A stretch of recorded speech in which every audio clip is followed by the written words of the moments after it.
Welcome back to the 1090 podcast, where life is 10% what happens to you and 90% what you're going to do about it.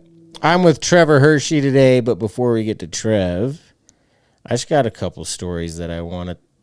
Because the 1090 podcast, it's a lot of things, Trev. Like, we do interviews, but it's also kind of like a journal for me. So, like, I want to remember these stories right here. But I went to Australia, and for like 10 days. I don't even know. 8 days. But while I was there, I got a tattoo. But they don't call them tattoos in Australia. They call them tattoos. And I got a tattoo of this lotus flower with a rock and roll skeleton hand coming out of it. Very well done. Anyway, the rest of the trip, every time I say tattoo, like tattoo. Mm-hmm. And Blue's fed up with it. Like, he's had enough. Blue hates it for some reason. But I keep saying it, tattoos. So we fly back to Utah, like 17 hours later, long flight. We get off the plane, and we're in the airport, and I see this guy with a cool tattoo. And so I say, like, Blue, like, look at that tattoo. And Blue turns to me and he says, Dad, we are not in Australia anymore. Like, hey, like, knock it off. That doesn't fly here. Like, no, we're done. So I wanted to mention that one. And then I went to Power Trip last weekend. So it was like, Trev, what music you listen to? I'm kind of all over the place. Yeah, me too. You like heavy metal at all? Like Metallica, AC/DC? If I need to be in a certain headspace, then yeah. Like, if you're working out or if you want to fight someone, you're going to listen to this. Yep. So, like, me and my buddies from high school and Sammy, we all go to Power Trip. And my favorite song that AC/DC played live was Dirty Deeds Done Dirt Cheap, which is weird because, like, not even a top 8 or 10 AC/DC song for me. Like, but for whatever reason, that song was awesome. So anyway, I'm listening to that song a lot with Blue, and Blue loves it. He always asks me to play it. And then one night, I'm doing something. Sammy's babysitting Blue, and Sammy texts me, and she's like, I can hear Blue singing Dirty Deeds in his room, and he's singing Dirty Deeds, Gosh Darn Jeep. Anyway, I had to throw those out there. Okay, we're going to take a very, very dark turn now. Yeah, I don't do transitions well. Not. I need to work on it. Okay. Also in our intro, sign up for Patreon. I just slide that in. Okay, getting dark. Synovial sarcoma cancer. Did I say that right, Trevor? Yeah. So today we have Trevor on the 1090 podcast. And his wife was diagnosed with synovial sarcoma cancer. And I'm just going to read a couple paragraphs. I know I'm terrible at reading, but here we go. Synovial sarcoma is a cancer that can come from different types of soft tissue, such as muscle or ligaments. It is often found in the arm, leg, or foot, and near joints such as the wrist or ankle. It can also form in soft tissues in the lung or abdomen. Synovial sarcoma may also be called malignant synovioma. Oh, dear. 1/3 of patients with synovial sarcoma will be diagnosed under the age of 30. And Trevor, your wife was super young. Like, we'll get into it, but she was, how old was she? 20? She must have been, she passed away when she was 27, so she had it for 6 years. So 21. 21. Yeah. Super young. It's somewhat more common in males. How common is synovial sarcoma? Synovial sarcoma accounts for 5% to 10% of soft tissue tumors. For every 1 million people, 1 to 2 are diagnosed with synovial sarcoma per year in the U.S. Trev, does that, like 1 in a million, dude, does that piss you off? Or like or do you not even like think about it very much? Or does that mean anything to you? Like 1 in a million? I've never had to think about that, but I guess it makes our story one in a million. Damn, getting deep in the intro. Yeah, I think, because dude, like, I haven't really thought about this either, but like, what are the chances of like getting caught in a sandstorm like my family did? Like, I don't even know. But just, we're gonna have a heavy episode. Trevor had his wife get diagnosed with that cancer, and so I just wanted to talk about it, and we hope we have a good episode today.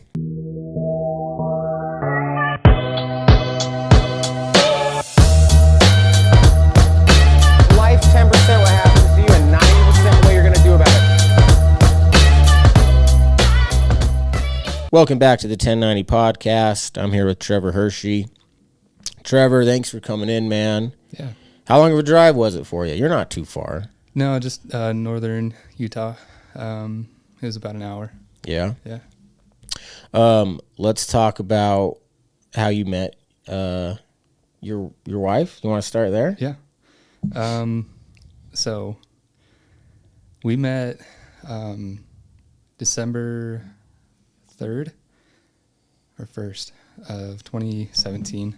Okay. And it was in church. I was raised LDS. And so Yeah, she, me too, man. And so we were in Sacrament. I was sitting middle bench in the back, but on the right-hand side, looking at the pew. And then this girl and another girl slides all the way over, walks around and then slides all the way over to sit next to me. And didn't think anything of it, just kind of happy to have somebody sit next to me. Sure, man. Or in close proximity, if you will. I remember that day was hard for me. Just coming home from my mission, I served a mission. Where'd you go? I went to Honduras, Tegucigalpa. Man, I went to Alabama. Nice. But, I mean, I loved it. Roll Tide. Yeah, It was people good. think I ate a lot of good Mexican food. No. No? No. But yeah, so we kind of struck up a conversation, and then I kind of dipped out after that. And so it was a singles ward, and then I went up to my family ward up in should I say where? Yeah, man. Up in Springdale by Zion, and then December 29th, or it was New Year's Eve. It happened to be a Sunday, and so I went again in Sacrament and sat down, and this girl, There she right was behind again. me, she taps on my shoulder. Hey, you're Trevor, right? And I was like, I do a full, turn around to Sure. acknowledge her, and so be like, hey, yeah, I remember you. Yeah, it's Staci, right? And then church started, and then it ended, and we kind of hung around together after that, and made a plan to go and do something for New Year's, and it was a hike up in Kolob, and it was just a group hangout. And so I was already living close to Springdale, and the plan was to meet up to the Kolob turnoff, and their truck was already full, and so Staci jumps out of the truck and hops in my truck, and Staci likes you, Trev. Yeah. Like, she's giving you all the signs. I'm a little dull there. Yeah. So the whole ride up, the good conversation. She was a nice girl, I could tell, and developed feelings for her. The whole hike we were hanging out. The one regret, though, looking back on that day, I took a picture of the mountains, and I wish I had a picture of us. But I never understand the sunset pictures and the mountain pictures. well, Do you look at them later? I do. You yeah. do? Okay, well then that's, I just, like, Especially not for me. Living in Zion, I took it for granted. Yeah. It wasn't till after Staci passed away that I really started enjoying looking at things in a new light. You know what? I did go to Moab and took a lot of pictures of rocks. So I take that back. actually. Zion's a whole different ball game. I've never been. Have you ever been to Moab? Oh yeah. So you like Zion more than Moab? Yeah. Really? Yep. Did you do the rope swing at Moab though? No, I didn't. Oh well, then I didn't even different know that was ball in Moab. game. That's cool. So then what did we do? You got married. Yeah, fast forward. We're jumping ahead, but a lot happened. And like between. people, and they'll get married quick. Yeah. Like me too. Like I got back from my mission, and I married Courtney 3 months later. 3 months, yeah. But like I knew her like before I left, type of thing. But yeah, she waited for me, and then we had a temple date to get married before I was even home. Really? Yeah. So like I'm with you. Like it just happens quick. Cool. So a lot plays into our engagement and our wedding, and so instead of skipping, I'd like to include that. Yeah. No, sorry. Yeah, go for it. So we courted and dated and everything, and eventually I actually was on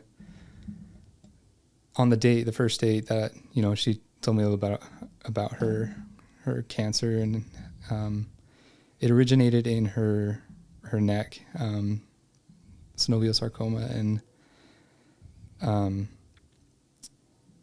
so she came home from her mission 2 months early from completing the date, and did Stacy feel bad about that? Yeah. Reading back in her journals, she fought, do I stay? Do I go? Will I feel bad for staying? Will I feel bad for going? At the time of writing those journal entries down, she didn't know what it was, because the tumor had grown in her hyoid bone and protruded out. And so it wasn't until then that, we need to take serious action. And somebody in her ward, her family ward, was an ear, nose, and throat doctor, and they had a connection to Huntsman Cancer Institute. And that's where her introduction to Huntsman started.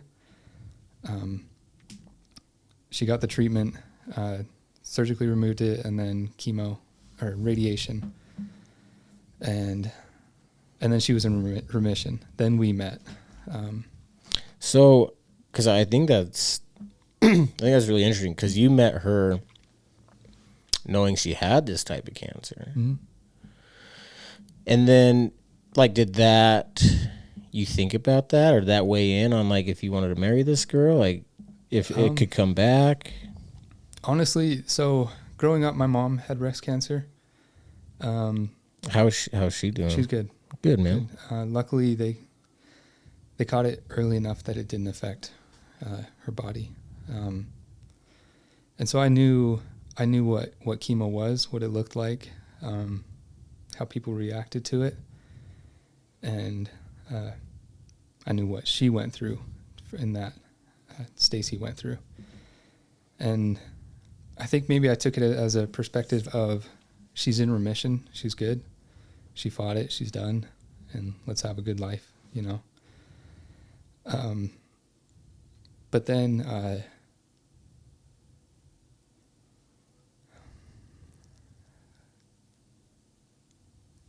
she has she has scans every 3 months as part of her remission process, and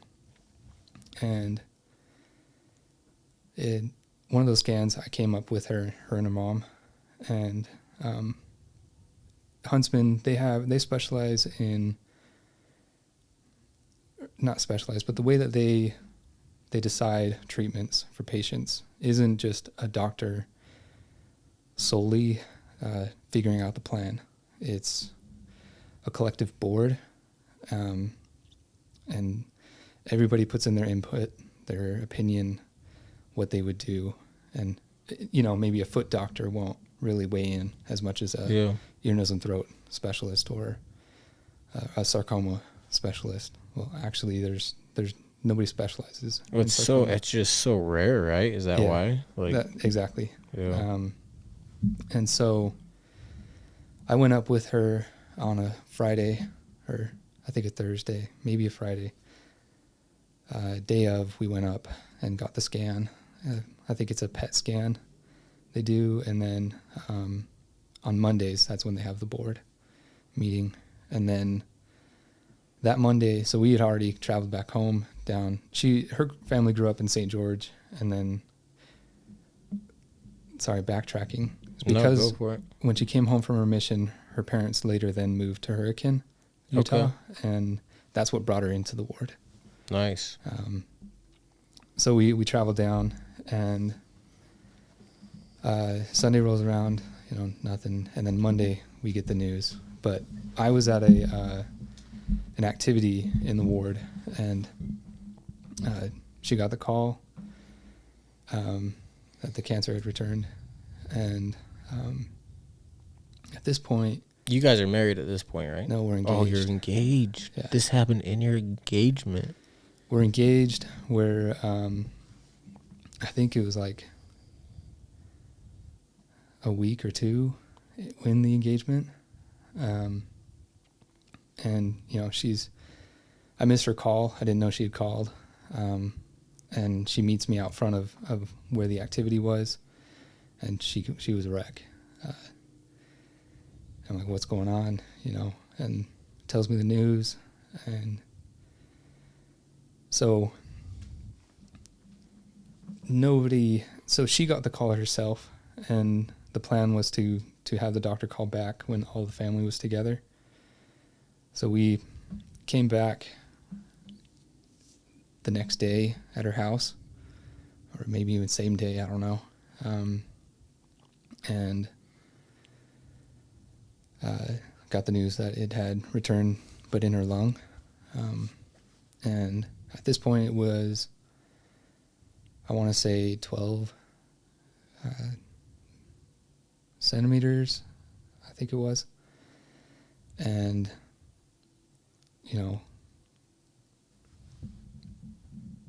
where do we go from there, So the plan was they gave us an option. They knew that we were getting married. We were engaged, and they were like, we can hold off on treatment till after the wedding, or we can do treatment before. So did they tell you, like, in terms of how serious it was, like life-threatening? What were those conversations like? I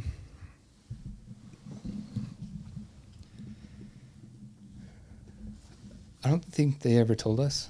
Like, they didn't tell you how serious it was, type of thing? Not exactly. Really? They just told us, hey, we want to hit it head on. We want to attack it aggressively, which is why they chose a certain chemo to do first. So hold on, I'm sorry. I just got to ask you this one more time. Yeah. So, like, heading into this treatment and chemo, did you think, like, she might die from this? Like, what were your thoughts on it? Or do you not remember? Because, this happened a year ago. Your wife passed away last year. Yeah, October 28th, coming up. So you're coming up on the 1 year anniversary. You're, like, deep in the grief right now. Yeah. Like, and like, we have a lot of people on our show, like, they've lost loved ones, but it was 20 years ago or 5 years ago. But, dude, like, you're, like, haven't even hit the 1 year anniversary. So, like, I get it, dude. Like, but do you remember, like, being scared? Like, I'm gonna lose her, or no? No. It was more like, hey, let's get through this. We'll get through this together. In fact, I remember her dad pulling me to the side, sitting on the front porch and being like, sorry. No, I cry all the time, man.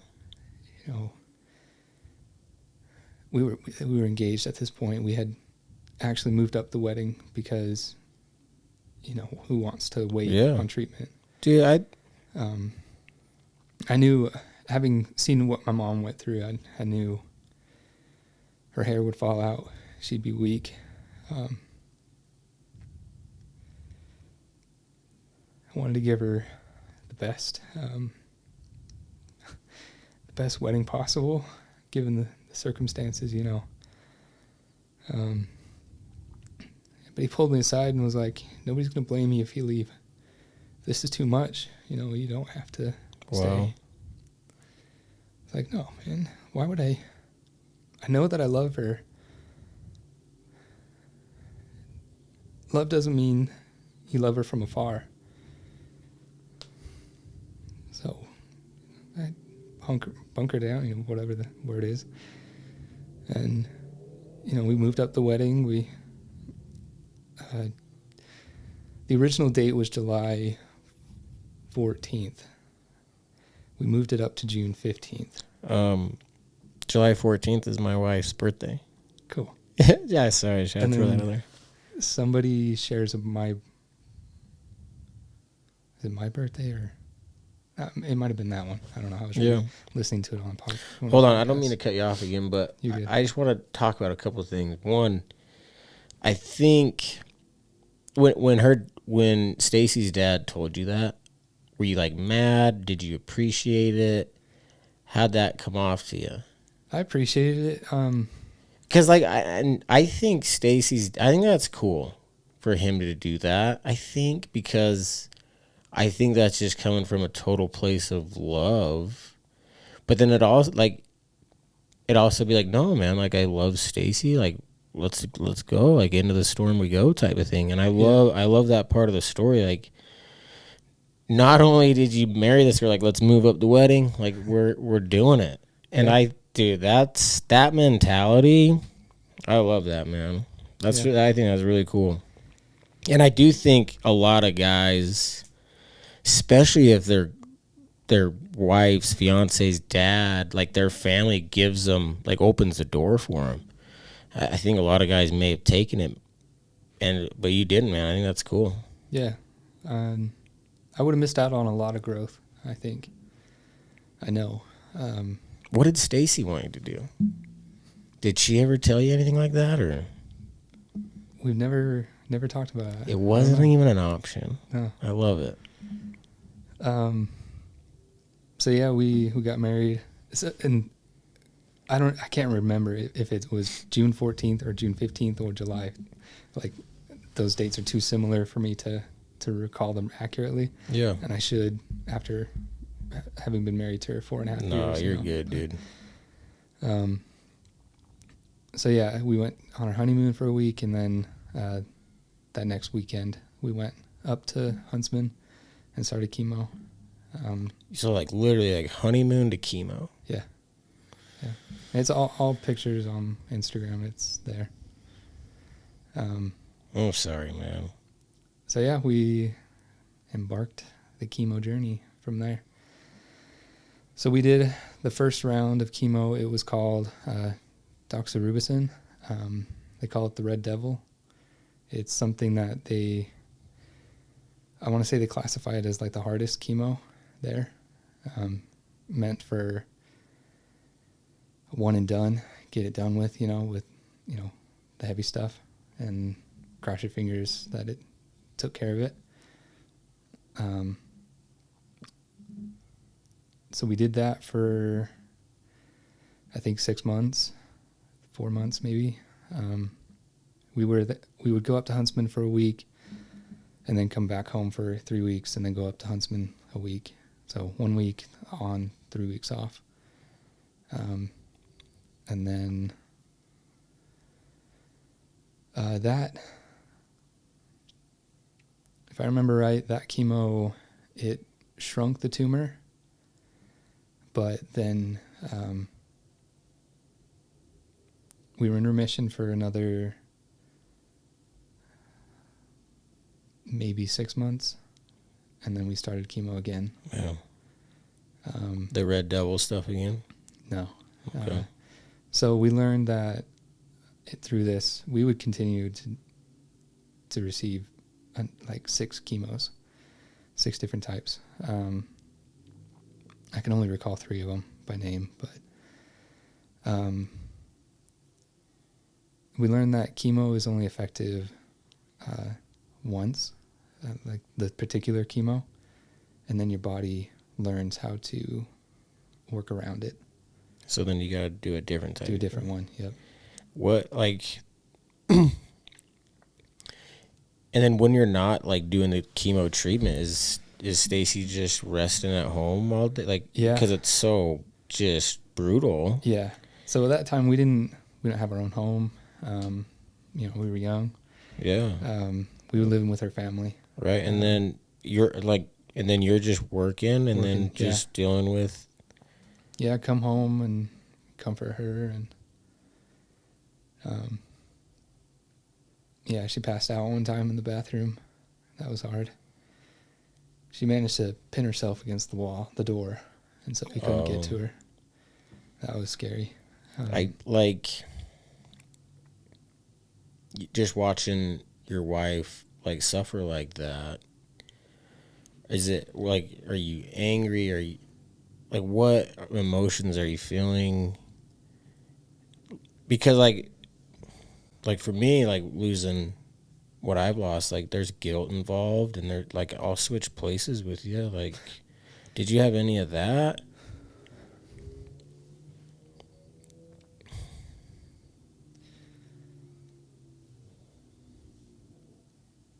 I think anybody in my family and her family, her mom and dad, would have switched places with her in a heartbeat. Yeah. Me especially. She didn't deserve the hell she went through. I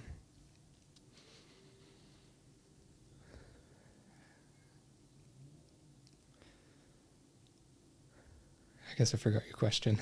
No, I was just asking, like, I can't imagine watching someone I love that much suffer for. I mean, she battled this thing, not to jump ahead, but like she battled this thing for 4.5 years, right? Married, yeah. Like basically your entire marriage with this woman. Even before. And even before, she's doing chemo and she's battling cancer and like, dude, like I'd be like, how did you handle the anger? And like, you never had a healthy Staci, man. Like, I'm so sorry, man. I don't even know what to say. I think that was the hardest, because that was the last time I'd ever get to see her real hair again. Beautiful hair. Just gorgeous. And chemo, it changes everything.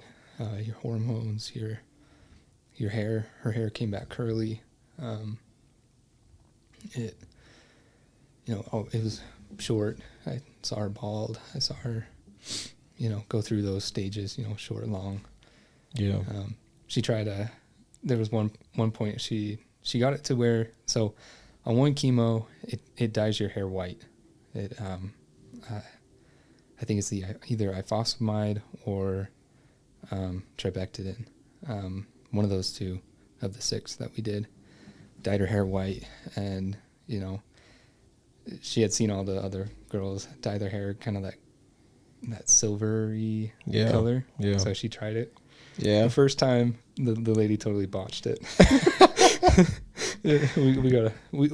Her included, we got a good laugh. So it was good to joke about that. But then she got it right. And then she had that phase, and then it was back to short. But I never. No, I take that back. There were times when I was defeated. Emotionally, mentally, physically defeated. And only 2 times that's ever times that I can recall.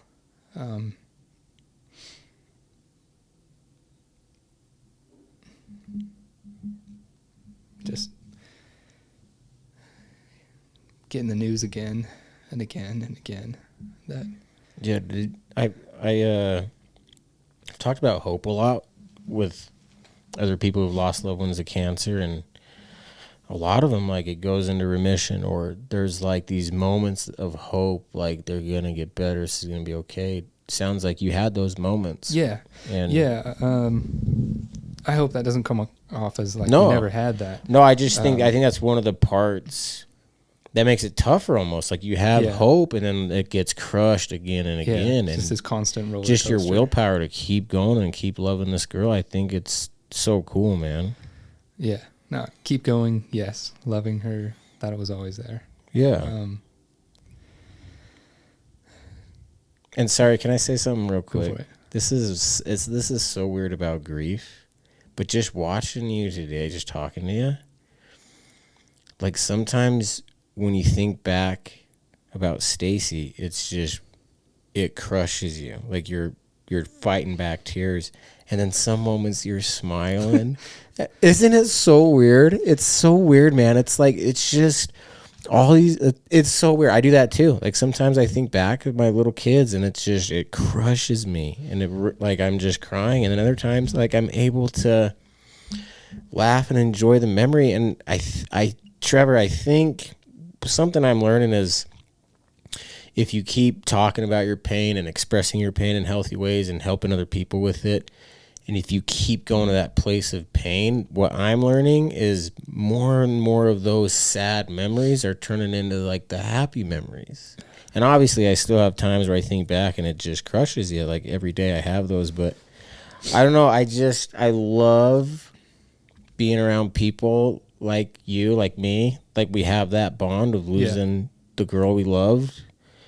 And like you do anything to get them back, and they didn't deserve anything that happened to them. And like just it sucks, man. And it's a roller coaster. It's up and down, left and right. But I can just see it, man. Like you'll get stronger. I almost said it will get better, because it's not. It's gonna get harder, but you're gonna get stronger. But anyway, I just noticed that, like, you're just going up and it's just, and I love it because it's just so pure and genuine, man. Like this is grief. Like you're in it. You're in the thick of it. Something after reaching out to you, and finally being on here, I haven't been able to recall on the happy times, just because I've been so in the grief. Yeah, I can only remember the sad times, and thinking about it, that sucks. Like you should only have happy memories, but 4.5 years, there's a lot of trauma. There's a lot of pain.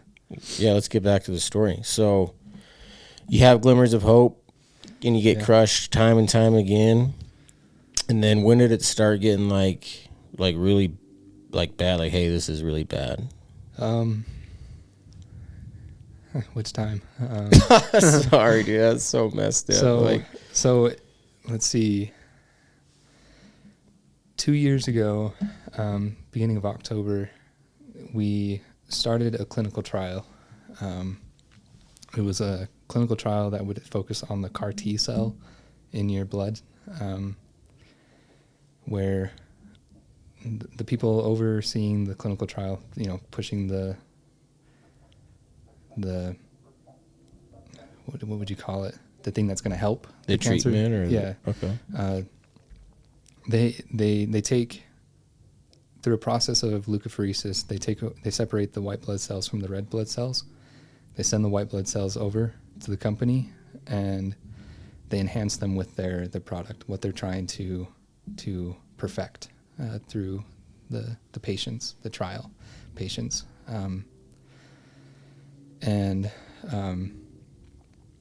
So the first time we did it, we were at Huntsman. We had complications. Her body like froze, basically. Nerve, meaning like her facial. She couldn't smile. She couldn't blink. She was frozen. Just had a bad reaction to it all. So then they send the white blood cells off. We heard back that they were coming back, and that we would need to be up at Huntsman to be ready to get them. But before that, we got the call that they had been compromised or lost or damaged or something in the process. And so, again, the roller coaster plummets. And then we had to do that process again, fearing that, Staci didn't want to go through it again. She was afraid. And, it's just like, we got to do it. We got to try. And so we did again. And thankfully it came back. But in between the first time happening or trying the trial, and then the second time she got COVID, and so that set off the start date for her second time. And we, let's see,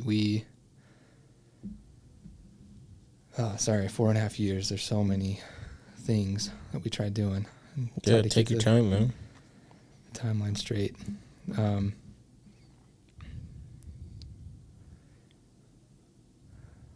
What happened? You can't, I mean, there's been so many rounds and moments like this, you can't even tell, like, which one it is. Like, that's how bad it is. Well, and I got a problem with, like, circling my way of trying to get to point A to point B. Dude, you're preaching to the choir, dude. Like, and then I feel like the guy in Seinfeld, he's like, I've lost my train of thought. Frank? Yeah, Frank Costanza, when they're like, he's like ripping into someone, and then he's just, I lost my train of thought. I think it's when they're having Festivus for the rest of us. And he's just unloading on Kruger or someone. Kramer? Yeah. So you're a big Seinfeld guy. Yeah, but I have a hard time recalling like the whole episode or something, but just little snippets. Dude, I'm like sometimes, Ryan, how often do I do that? Like, what was I saying? Why is that part of grief too? Like, you can't even, why is that a part of it? Is your brain just so, because I do the same thing. Yeah. I think you are just, I think that's, you're just, you can't even. I think too, you're just trying to process things. You're trying to process things, and then certain things come to mind. Yeah, like, oh man. Oh, and I was trying to get to a serious moment and lost my. Because you separated the blood cells. Yeah. You got the results back. Yeah, thank you. So it was to the point where what did we do? So after the first round of chemo, together, married, they did direct radiation, and it was in the lower lobe of your lung, her left lung, and it. Later we learned that because of the radiation, it kind of made her lung capacity go from 100% down to what the tumor was, taking capacity of, to maybe 90%. And then it affected her lower lobe to be able to open and get all in the breath. So that brought it down to about 65-70% lung capacity. And so we were battling that problem, and then were we going to do a lung biopsy? We did the lung biopsy to see what was going on, if it was repairable or anything, if they could like put something in there to open things up, but then the trial, back on the trial. Excuse me.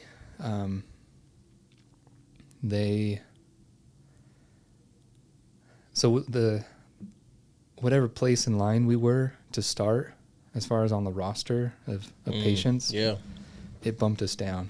We knew we were pretty like top of the list starting, but it bumped us down. And so that was a bummer, we gotta either wait or, and prolong. It bumped you down. Why exactly? Receiving treatment, having that next step of hope, get this out of the way so that we can be done. We can be on a path to recovery. When you deal with cancer, it's never good to wait. And so that's what the mindset we had, and our doctors. And so because she had COVID, that bumped us down. And then we got the news that, okay, this Friday or Monday, you're starting chemo. We're going to start the trial. You're going to get the white blood cells, and the whole point of the white blood cells being enhanced with the trial medicine, we'll call it, is so that they can be put back in your body, and then your body now fights the tumor. Gotcha. Instead of just a chemical being pushed into you. And so Sunday we went over to Rodizio in Salt Lake. We're on our way. Like we were, I think, 2 lights away, and we got the call. Staci got the call that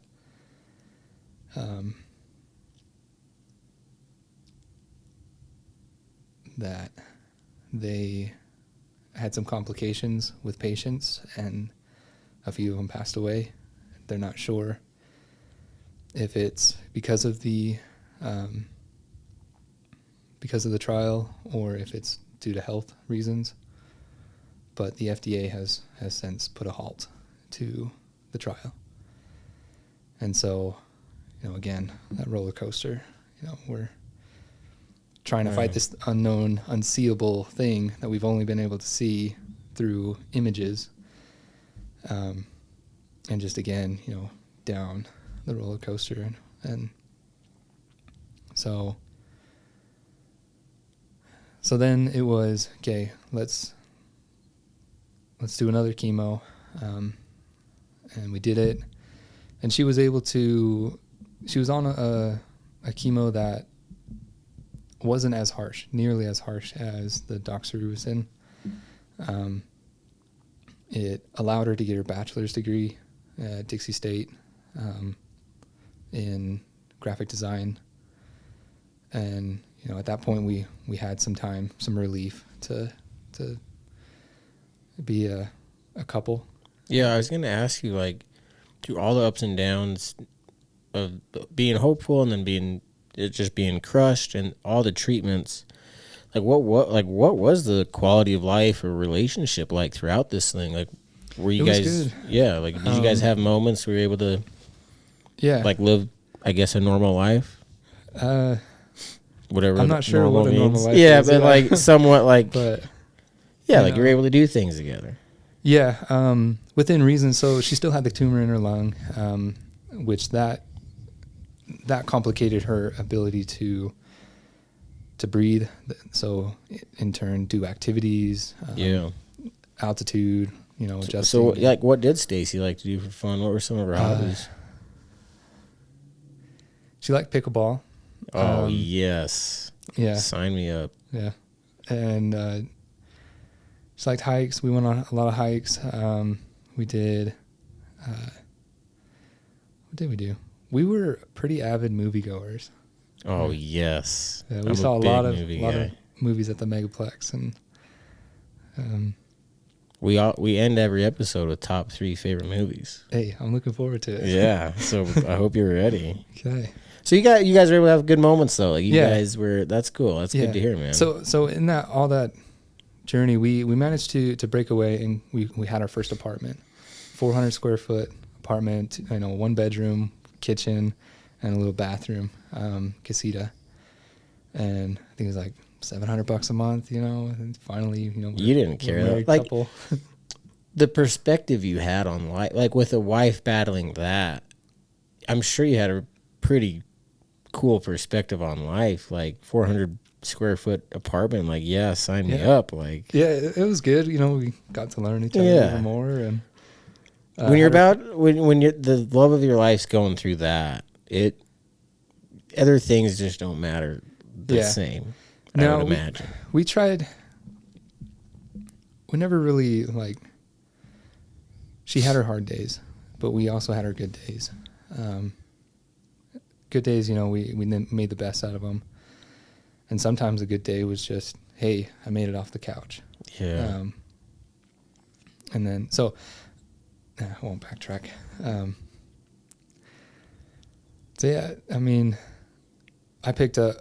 I also went back to school, got my certificate in automotive technician. Worked at Toyota, worked at Ford. But then the cancer came back, and so she was able to work, but then re-entering chemo, she, you know, we put that her work life on pause, of course. And so I had to pick up a job. All of her brothers are truck drivers, and so I went into trucking, made good money, enough money to support both of us. And at that time, the tumor had grown and continued to grow to about the size of your fist in her lung. But it was weird. It would like, with the different chemos, it would like hollow out. And I can show you pictures after, but. So it's almost like a donut or something. Or like a sphere, but then inside the sphere was hollow. Like an empty egg. Yeah, an empty egg, yeah. There you go. And so,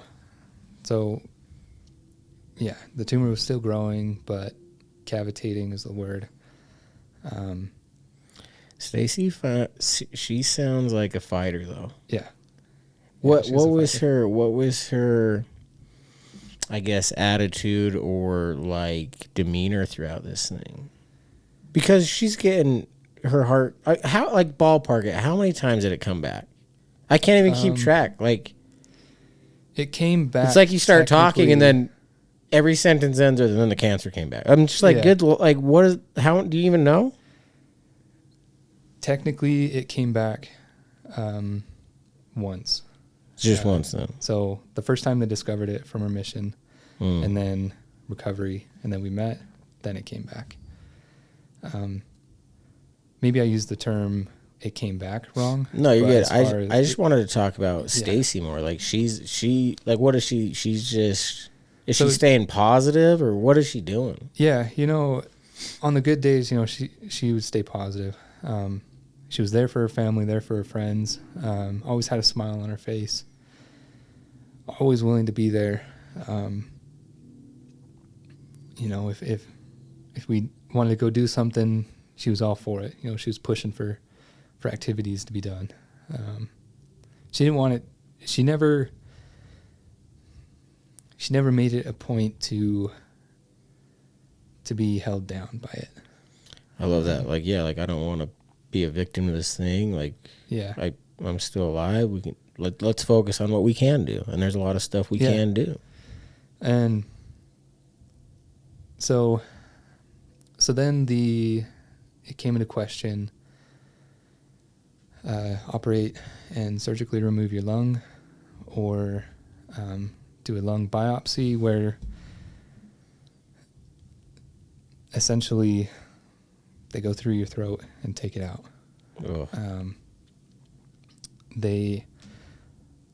They looked through it. She went into surgery. They looked through it. They couldn't do it, and so they stopped the surgery. And then another visit. Okay, what do we do? Now we need to remove the lung. And it's actually common for people to live off of 50% of your lung. At that point, she was living off of 50%. It had grown to the size of a cantaloupe. Oh, man. It was pushing on her chest cavity, causing pain. It was wrapped around. It did a 180 growth around her aortic valve of her heart, or pulmonary artery. So that was a risk in operation. But so we talked about how do we do this? Is it safe to do this? Will the doctor do this? You know, the surgeon, not the doctor. And so Huntsman, they didn't want to do it. The surgeon advised not to do it. And so we were like, we got to get it out. So we got a second opinion over at the Murray IHC. And he's like, yeah, let's get this out. We're going to get it out next week. So either we stayed up here or went back down and then came back up. I can't remember. But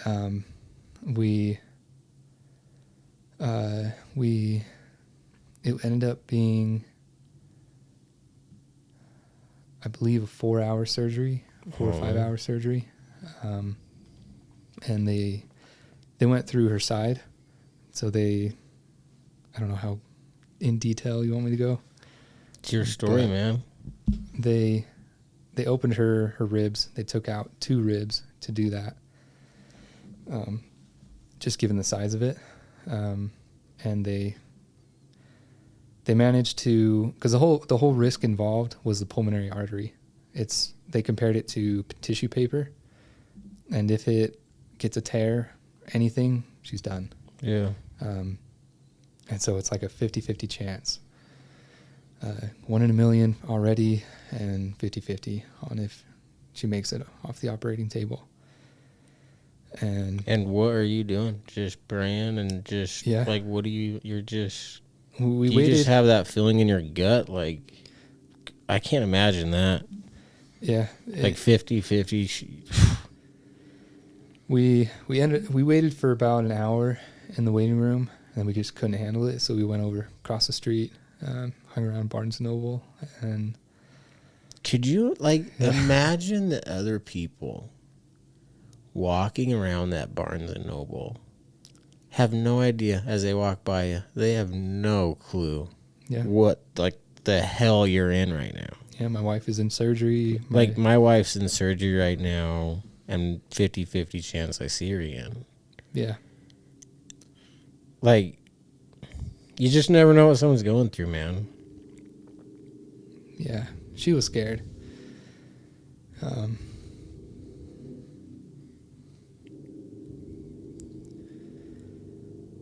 The operation ended up being longer, and so that scared us. Yeah.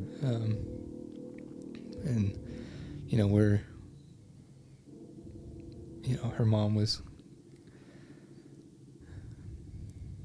barely keeping it together. I mean, I would too. Like, what do you expect? Like, yeah.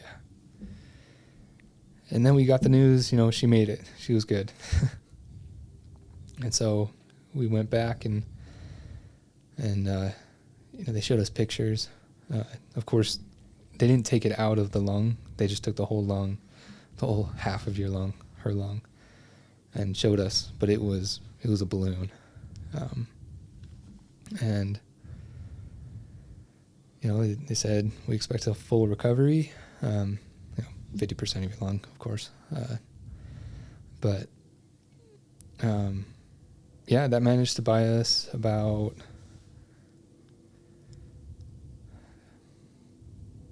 a year and a half, I think. Maybe a year. No. I think it was about 8 months. And recovery was rough. She's got videos of her, doing the physical therapy, just trying to raise her arm. And how long did she have to do that stuff for? It was self. No, she had a few sessions with physical therapy, but it was good. She was on medicine to help with the pain, but she was good. But her scar ran from about the middle of her back and wrapped around to about the underside of her chest. Wow. 34 stitches. Oh, man. So, yeah, she was pretty cut up. And then it was just recovery at that point. And you guys thought, kind of beat this thing at that point, or what was... Yeah, at that mentally, or your thought process is, okay, we took it out, therefore it should be gone. Yeah.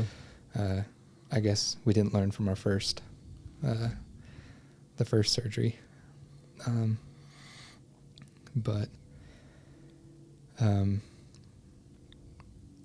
So now she had 50% of her lung. She, could barely walk upstairs. She had to take a break, just on short walks. Those were all she could do. And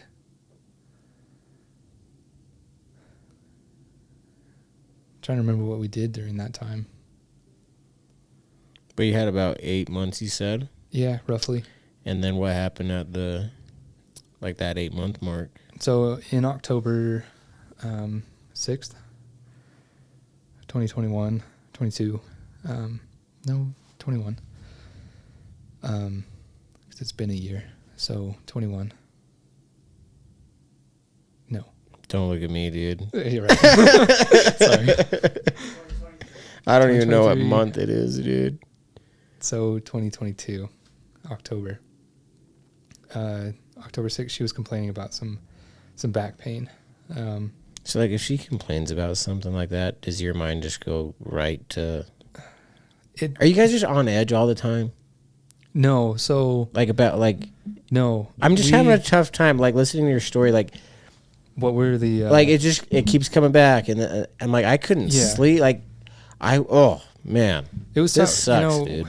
Yeah, we had our bad days, but we had a plan. We would make sure to make a plan with the doctors.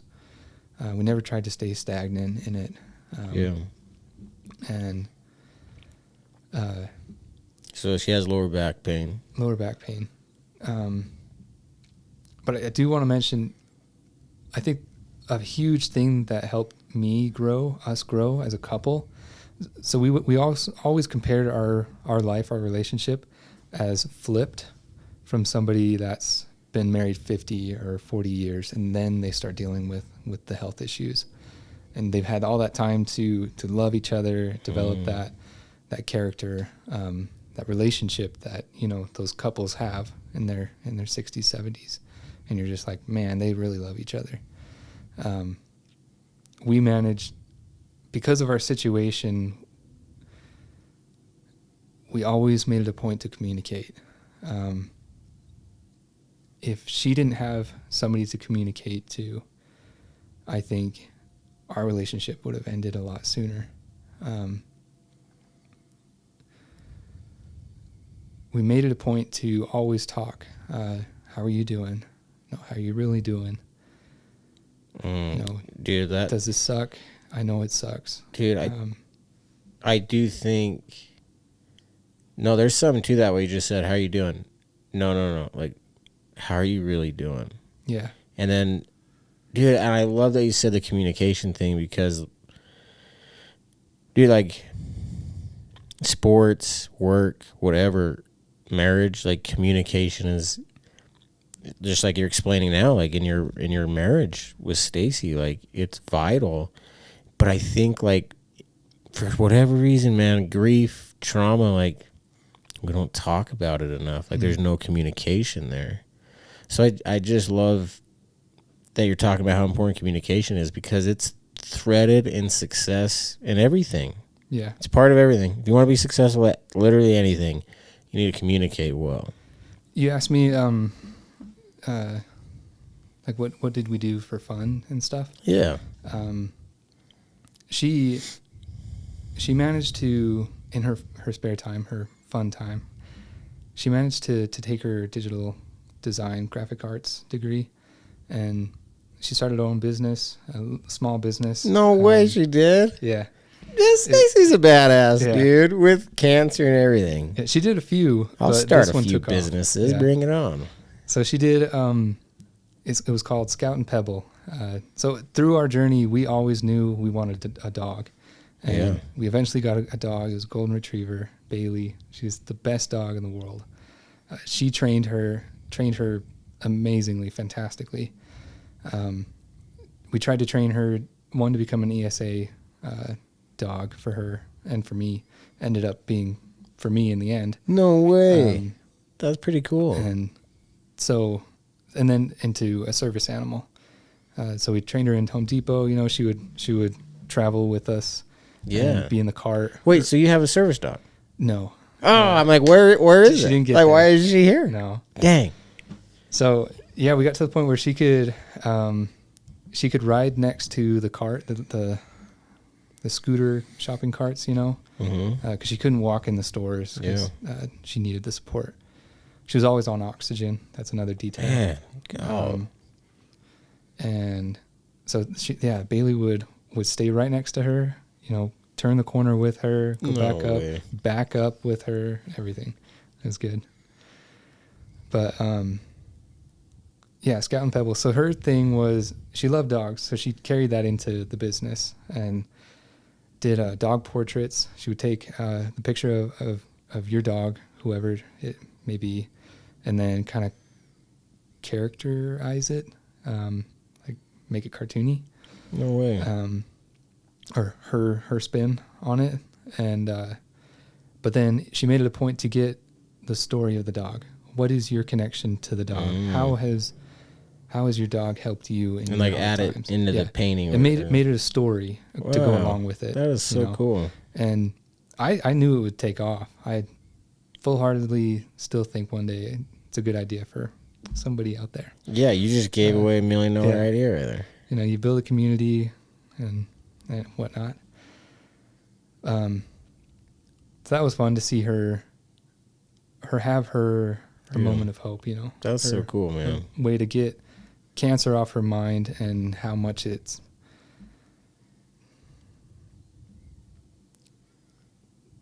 handicap isn't the right word, but halted her ability to have a normal life. For sure, yeah. And so, what do we do next? So, back to cancer. She complained about back to cancer. Oh, it's so brutal, dude. I'm so sorry, man. Anyway, back to cancer. That's like me. That's something. Right? Like, yeah, we had to get, dude. Well, all right, sorry. Keep going. So, I believe it's October 6th. Complains about back pain, and I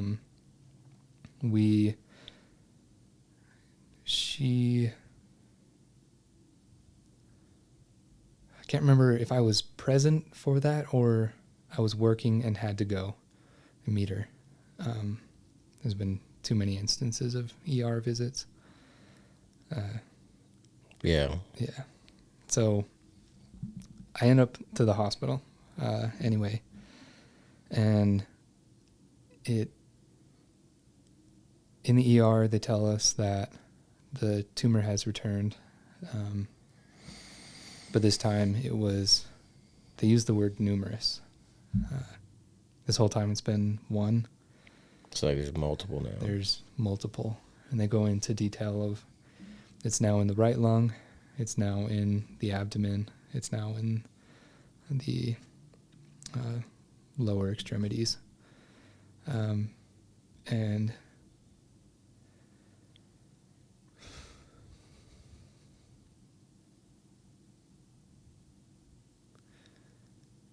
we would always talk about our future. How many kids, what are we going to name them? What's our house going to look like to the detail, just to get our mind off of the hard stuff. And that was all gone. After hearing that, they told us, they put us in a room at that point, and in the morning we finally got to talk to our doctor.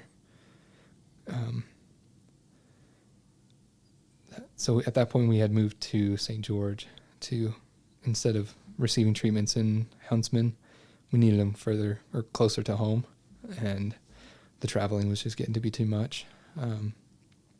And so in St. George, we were, sat down, told we don't have any more options, and we're officially putting you on hospice. And we don't know how long you have, but we're thinking 6 months to a year.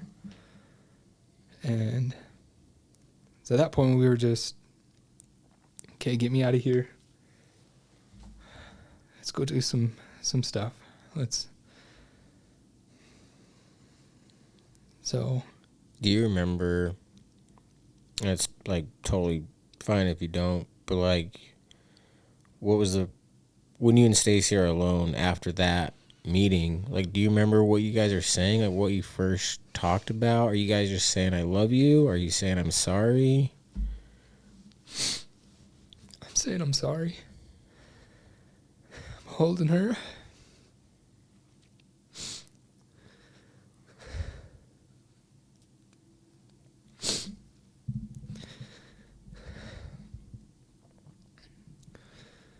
That's all I could come up with.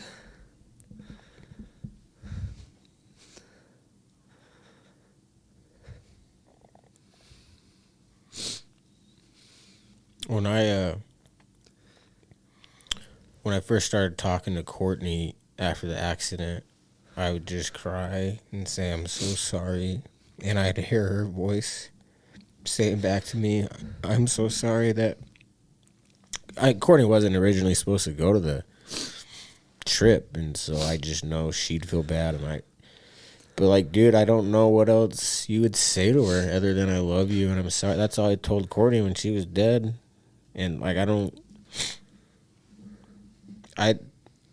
don't even know what to say to you, Trevor, other than it's really unfair, and I'm sorry, man.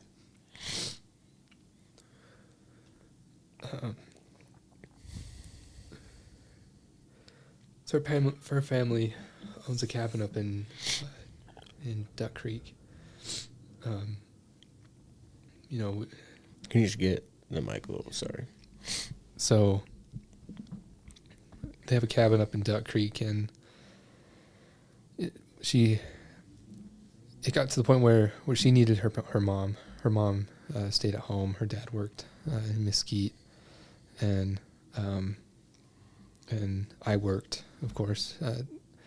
So I eventually took a job back in Hurricane and worked and to be closer.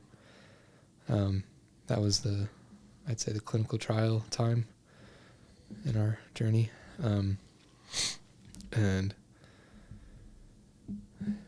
you know, we got to experience winter up there, see all the beautiful colors there, and then October, we got to see the fall colors changing, Navajo Lake, and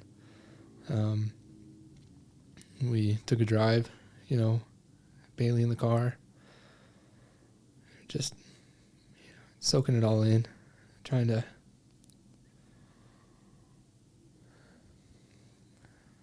more fully appreciate one's company. At that point, I didn't realize what that meant, truly, until now.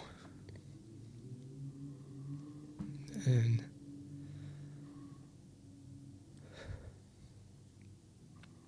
so we had planned a trip as a family, her extended family. They were avid Dumont sand dunes goers in California.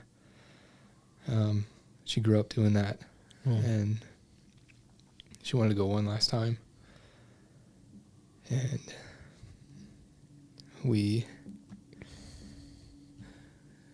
I started following them in their motorhome, and I had the truck and trailer and the side-by-side. And as soon as we hit Cedar City, down from Duck Creek, I want to say it's about 1,000 feet elevation change, maybe. That started it all, where we started really having complications. She, because of the 50% lung capacity, now, who knows how much less. With the other one in the other lung now, yeah. It really threw her body off. She was hyperventilating, couldn't calm down, and then finally we would get her to a point where we could continue on, and we even asked her from that first spot in Cedar, do we need to turn back? Do we need to cancel it? We'll cancel it. It's no problem. Don't worry about it. It's not your fault. It's nothing. Don't worry about it. And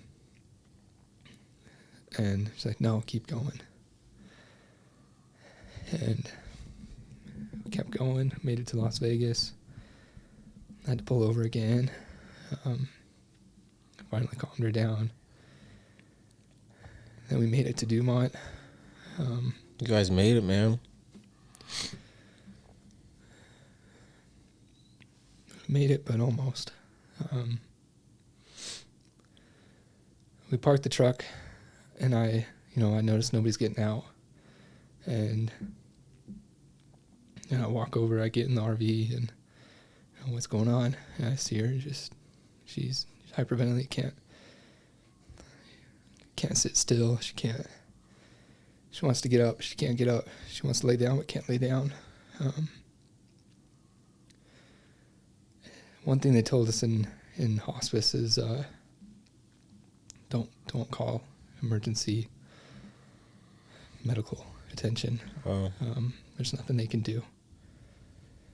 But what do you do when you're watching your wife? Just the helpless feeling, man. So paramedics came, and they got her on into the vehicle, and we followed them over to the helicopter.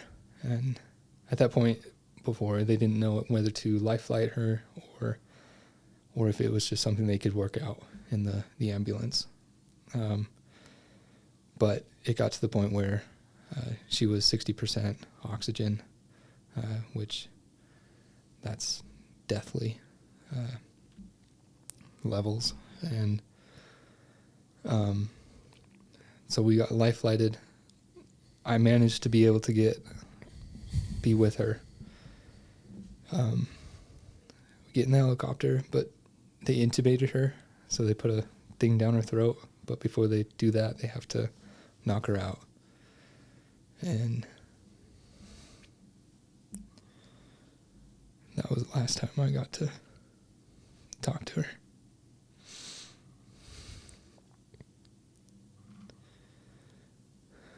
I can't remember. It's the hardest feeling, not being able to remember what you said. Did you say I love her, I love you, or not? Trevor, I mean, you suffered through hell with her for 4.5 years. She knew she loved you. I mean, you know that. Yeah. So I'm sorry, man. I think, like, what's your perspective of the world right now? Like, I'm just trying to think of what you've experienced the last, let's just say, 5 years of your life.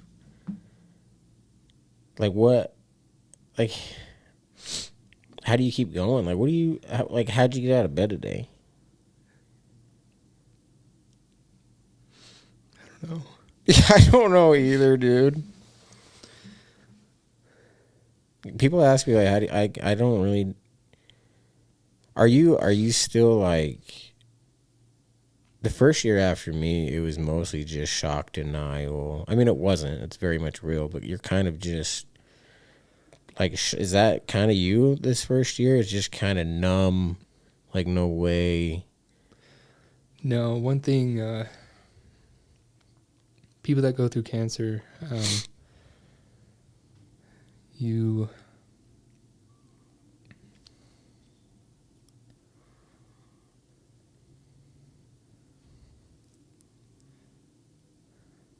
in no way was I ever preparing or ready or wanting Stacy to pass away. But we had so many times that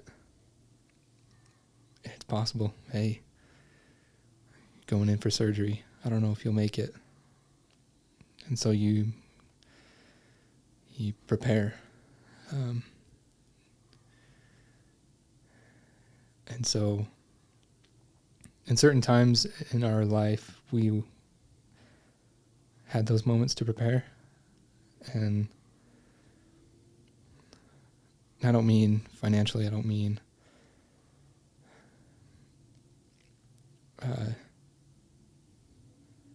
like objects or anything like that, preparing just emotionally.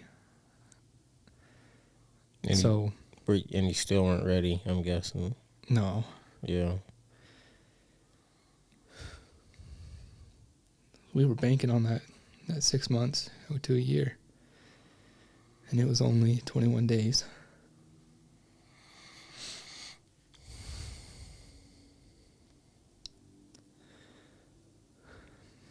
So in the life flight, you got your headset on, you're listening to the captain or the pilot. And I'm in shock. I'm like, it's already a small cockpit. And so he advised me, do not move, do not touch the pedals, do not touch anything. And so I'm, just stationary as possible. Don't want my head to bump something because there's switchboards everywhere. And, in the back I can hear them. She's going in and out. Can't get her. Her blood's this, her pulse is this, and it's going down. Now it's back up, and and then the pilot will, well, let's turn that off. Hey, if you look down there, trying to get my mind off of things. There's Vegas. This is what altitude we're at. And then they'll come back on comms and everything. And then we land. It's a hour and a half drive. We made it in like 25 minutes or something. We land, I thanked the pilot, and then we were in. I was trying to call my parents, let them know what was going on. Her parents were coming, but they, were an hour and a half away. But miraculously, because her brothers were truck drivers, they managed to be within like 45 minutes of Las Vegas. And so they came and they met us there. And then her parents came and, they had hooked her up to the breathing machine, and, we're asking what's going on. And then I finally get a hold of my parents, and they're up by Zion, and they managed to get there quick. And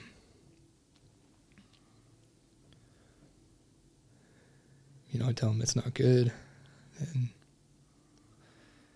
we're all there, we're waiting, and I needed to get something out of the RV, because that's the vehicle they came in, and I needed a jacket or put away a jacket or something. So me and her sister, we go and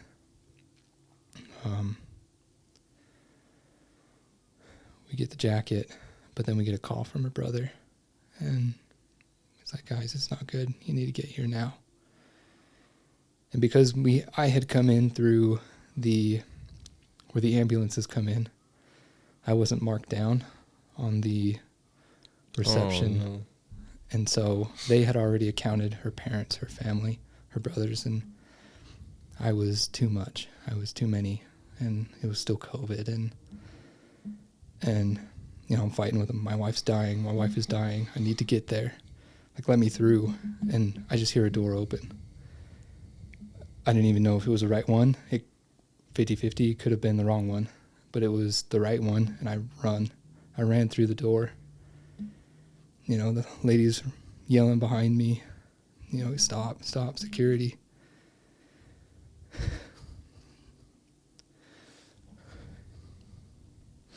And then I get there and she's dead.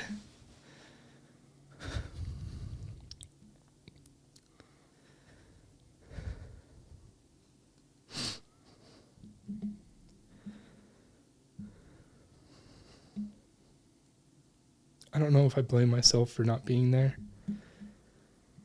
but I know it would have been, I feel like it would have been a lot better if I was.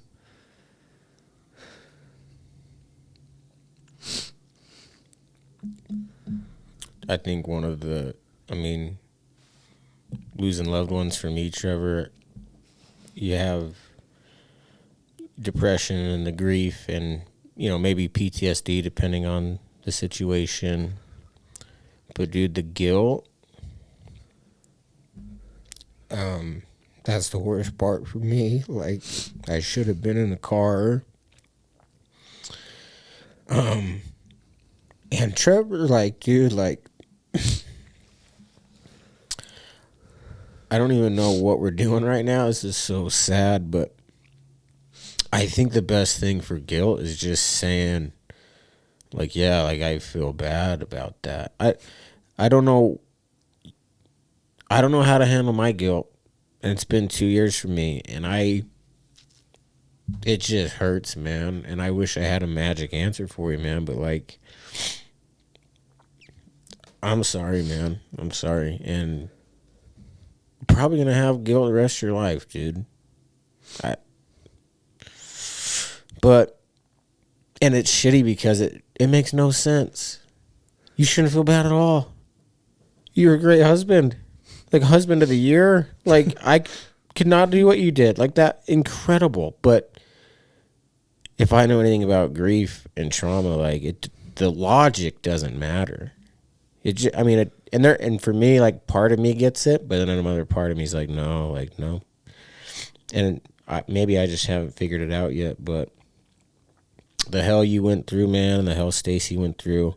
I want to ask you a question. Because this is just brutal, but I want to go back to, I don't know, before you even married Staci, her dad asked you or told you, like, hey, you can get out of this. Yeah. If you could go back, like, time machine to that moment, knowing what you know, like, what would you still do it with Staci? I would, yeah. That's the thing. I learned so much. The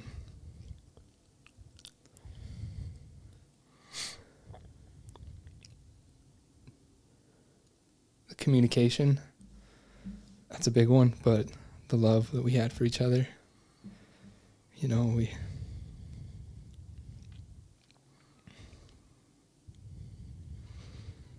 it's hard to imagine that I'll be able to get that again. It was so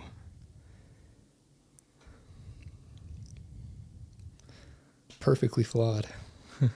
Wow. We had our flaw in life with the cancer, but we loved each other, and yeah, I would never change anything.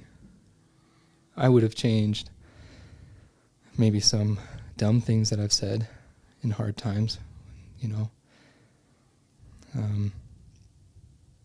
I probably would have been a little bit more caring, more patient. Because I told Staci this, I've only ever seen you or really learned who Staci was with her cancer. And so I've only seen Staci with her cancer, truly seen, not. That's true. Yeah. Dating, but then boom, we're right into cancer. And LDS, we dated for a little while. Right. Not a long while. Yeah. And so I didn't ever have that reference of the healthy Staci like her family ever did. And, just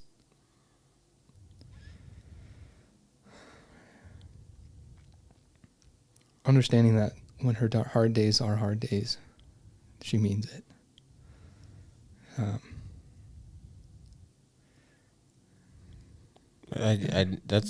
You're right, dude. Like, I knew that, but I didn't really actually slow down and think about that. Like, you only knew her, like, when you get married, usually the saying is through sickness or whatever. Like, that's all you knew. Yeah. Like, there was no, yeah. And even then, I wouldn't have changed it. I wouldn't have.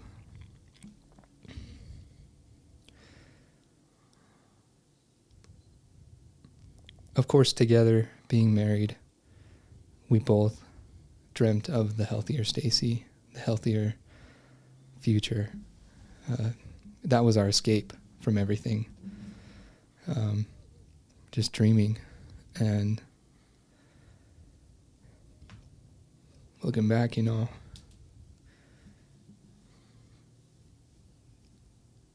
Staci never hid her real self, I think. As far as personality goes. Yeah. And yeah. Trevor, you're in the middle of the grief. I think a lot of our episode today was the 10%, and I actually kind of love that because, I don't know, I like to honor the 10% and the sadness and the pain, and I think it should be talked about more than it is in our culture. And like, I was talking to my family about how we need to talk about stuff more. And me and my brother Sage were talking about maybe every birthday, like, we should plan, like, hey, come ready, we're going to talk about Ryder, and we're going to share stories, and, like, just allow ourselves to cry and just talk about that 10% more. I'm like, I'm done. You put me through, I feel, I don't know, sometimes I do podcasts on 1090, and in the middle of them, I'm like, why am I, is this even good? Like, this is so messed up.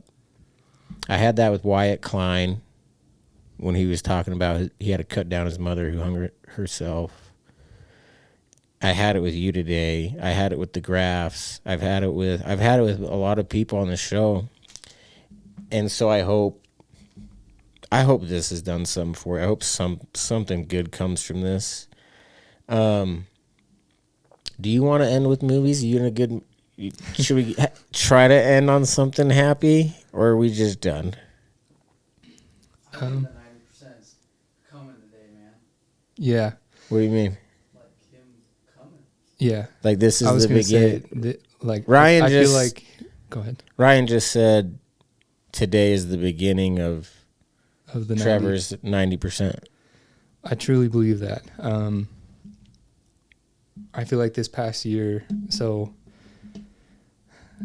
I would love to talk about this part. Please do, dude. Yeah, man. So, I'll keep it short, but no, hey, this is your thing. I'm just like, I don't even know. I don't know what to say. So I feel helpless. My story but is, please keep going. Yeah. So when she passed away, I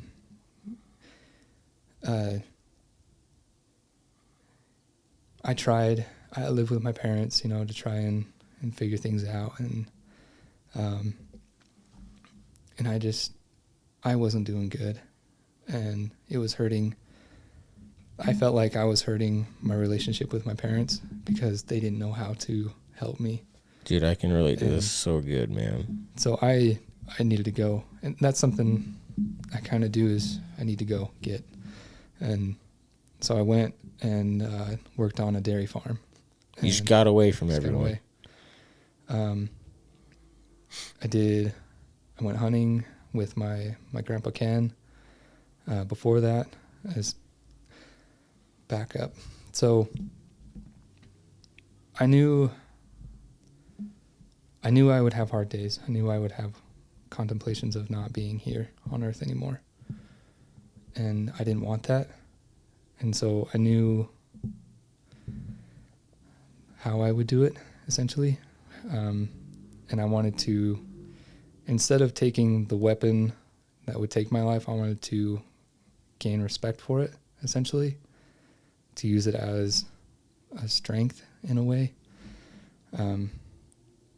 for it not to be like the escape. So I learned about guns, went hunting with my grandpa Ken, first time ever, went boar hunting in California, and I made sure to implement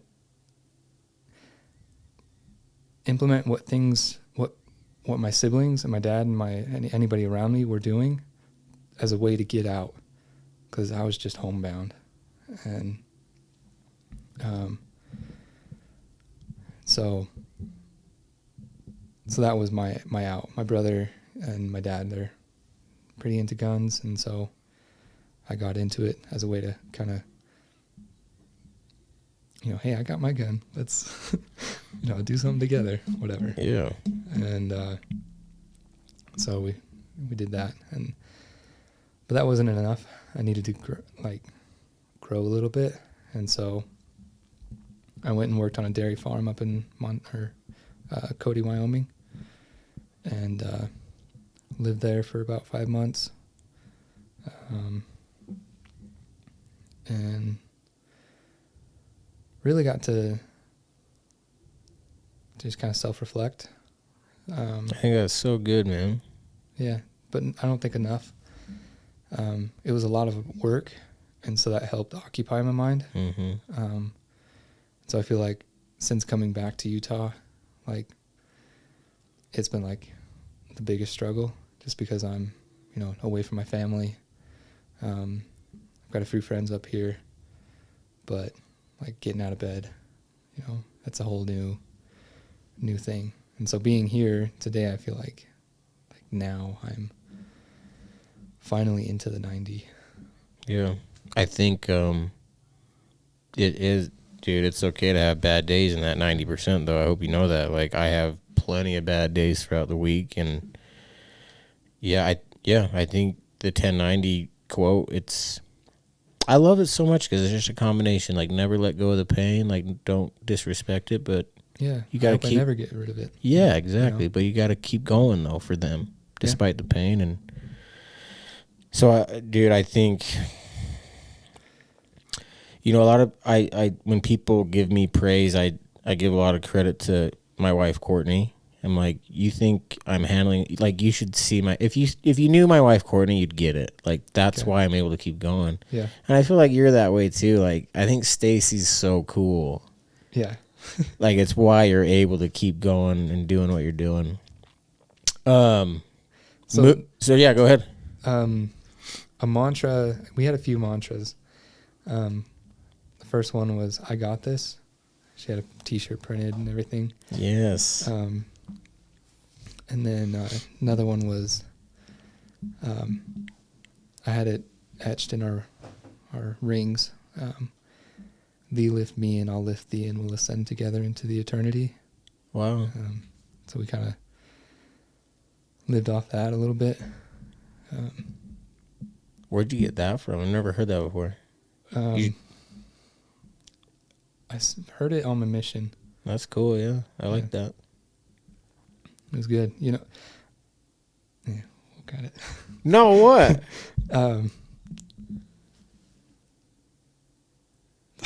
I lost my train of thought.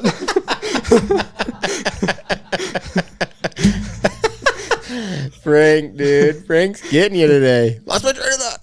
Oh, lost my keys. I'm going to look that up today. Kruger, you're nothing but a two-time, but lost my train of thought. I think in the same episode, he's like, because they invite the boss, right? Yeah, Kruger. Yeah, Kruger. Yeah. And how about George? so he's back at the office, he's like, he tries the doorknob. Yeah. Lock myself in the office. Well, looks like it's time to go home. Total Kruger, man. Kruger don't care. No, I guess I wanted to mention that because that was a part of her, I got this. Yeah. And she really lived by that. Yeah, she sounds cool, man. Yeah, good one. Movies. What are your top 3 favorite movies? And then I'll finally let you get out of here. And you're a movie guy, so I'm expecting big things right I did here. think about this. I'm glad you did.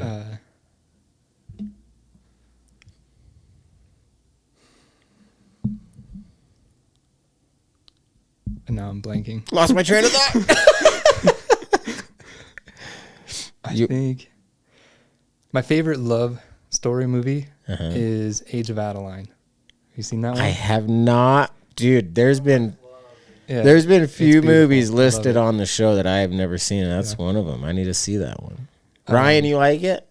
Yeah, Denise loves that one. Yeah, No one it's a good cares one. if Denise likes it. All right.